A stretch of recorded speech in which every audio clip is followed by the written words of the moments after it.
السلام الله عليكم ورحمة الله وبركاته dhamaan asxaabta meel walba ay joogtaan Ramadaan Mubarak waxaan maanta inii soo jeedin doonaa barnaamij maanta oo kale 20 May haddii uu barnaamijkan nii qanciyo fadlan like saar oo si aan u soo badino barnaamij noocan oo kale maanta oo kale 20 May 2002 Stephen Jay cilmi baar caan oo ka soo jeedo dalka Mareykanka iyo qoraa caan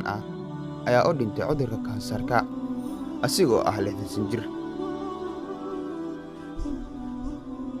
20 May 1927 dalka Sacuudi Carabiya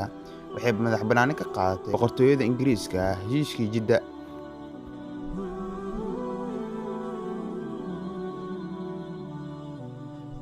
1932 Amelia Earhart waxay tagtay Newfoundland safarkeedii si ay u noqoto haweeneydii koowaad ee u duusha soola oo aan joogsan meel ka durugsan badweynta Atlanta 1944 Chiang Kai-shek wuxuu noqday madaxweynihii dalka China